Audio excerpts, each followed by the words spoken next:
Welcome to A1 TV Telugu news. నేను భువన. Details చూద్దాం.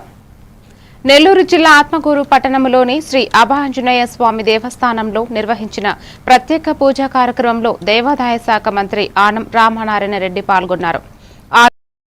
రవీంద్రనాథ్ రెడ్డి ఆధ్వర్యంలో కార్యక్రమం ఘనంగా జరిగింది. రాష్ట్ర వ్యాప్తంగా ఆలయాల అభివృద్ధి, ధూపదీప నైవేద్యాలకు ప్రభుత్వం నిధులు అందిస్తోందని మంత్రి తెలిపారు. అన్నప్రసాద వితరణ కార్యక్రమాలను విస్తరించేందుకు చర్యలు తీసుకుంటున్నట్లు పేర్కొన్నారు. ఆలయ అభివృద్ధికి తన కుటుంబం తరపున 2 లక్షలు విరాళంగా ప్రకటించారు. మధ్యకాలంలో ఎలా పోయినా దాని గురించి పెద్దగా నేను ఇప్పుడు వివరించదలుచుకోలేదు. ఈ అభయాంజనేయ స్వామి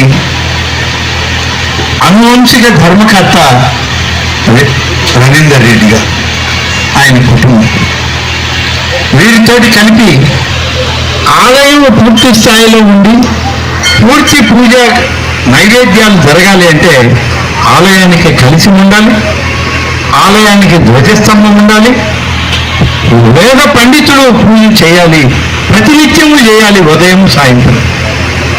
అన్ని ఆలయాల్లో అది కుదరదు, అన్ని గ్రామాల్లో కూడా అది కుదరదు. ఉన్న వాళ్ళ చేత మనం ధూపదీప నైవేద్య మందిరాలను మొదలు పెడుతున్నాం. ప్రతి నియోజకవర్గంలో 25 నుంచి 30 భజన మందిరాలు, శ్రీవాణి అనేటువంటి ఒక విభాగం నుంచి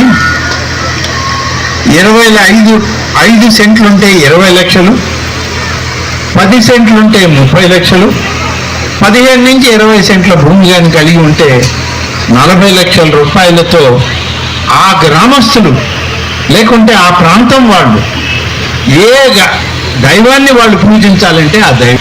పార్టీ మీటింగ్, నాయకుల మీటింగ్ అయిన తర్వాత 1-2 రోజుల్లో ఇక్కడి నుంచి విజయవాడకి వెళ్ళి వచ్చి మళ్ళీ కాణిపాకం వెళ్ళాలి.